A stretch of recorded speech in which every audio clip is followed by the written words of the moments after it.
Kapatid ni Carlos Yulo, kakalabanin siya sa darating na Southeast Asian Game. Usap-usapan ngayon sa internet ang Yulo siblings dahil umano sa inihahanda nito sa palaro sa CH.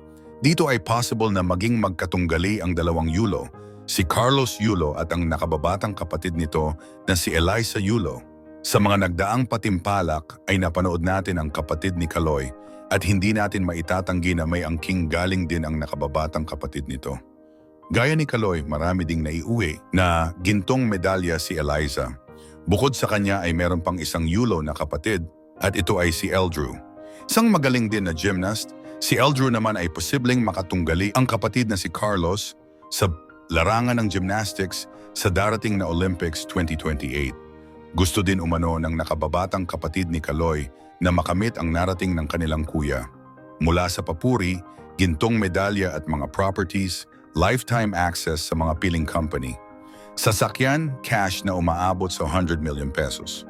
Ay, talagang mapapasana all ka na lang talaga sa mga premyong kanyang nakuha. Sa kasalukuyan ay wala pang balita na nagkaayos na ang pamilya Yulo. Maraming netizens ang umaasa na sana magkaayos na. Neto lang nagdaang araw. Biniyayaan ulit si Carlos ng 3 million pesos ng mayor ng Maynila bilang papuri at pagkilala sa pagkakapanalo nito sa bihirang pagkakataon. Masayang-masaya si Kaloy sa kanyang mga natatanggap. Sa katunayan, sa tuwing ini-interview ito ay labis itong nagpapasalamat sa mga taong sumusuporta sa kanya. Mga kababayan natin na labis ang pagsaludo sa kanya. Minsan din narinig natin sa mga panayam sa kanya na palagi niyang pinasasalamatan ang kanyang ama. Maliban dyan ay wala na. Bihira din natin marinig ang magpasalamat sa kanyang ina. Ito ay senyales na hindi pa maayos ang kanilang relasyon ng kanyang magulang. Sa viral picture na ito na ipinost ni Angelica Yulo, nanay ni Kaloy, ay tila namasyal ito sa McKinley Taguig sumakay ng bangka.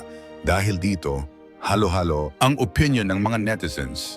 Dahil kamakailan lang ay binigyan si Carlos Yulo ng Mega World ng isang high-quality condo unit sa McKinley.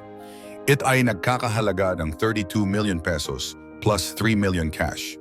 Sumatotal ay 35 million pesos ang ibinigay sa kanya ng Mega World. Dahil sa larawan ay napapaisip tuloy ang mga netizens kung nagkita na ba ang magkabilang panig.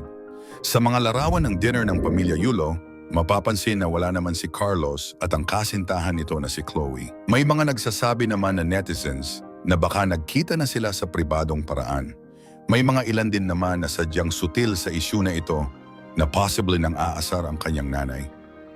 Well, for me, hindi gagawin yun ng nanay ni Carlos. Dahil pag ito ang layunin ni Angelica ay mas lalayo ang kanyang anak sa kanya. Wish ko at sa ngalan ng sambayan ng Pilipino, patawarin ang isa't isa at mag-celebrate, kumain ng wantusawa. Total malapit na ang Burmonths hudyat na ng bigayan ng pagmamahal sa isa't isa. Ang tanong, kung ikaw ang magulang ni Carlos, aantayin mo ba siya na lumapit sa iyo? Or bilang ina, ikaw na ang lalapit sa kanya? Mag-comment ka naman sa video na to at mag-subscribe para una kang makakanood ng mahahalagang balita na dapat mong malaman. Maraming salamat.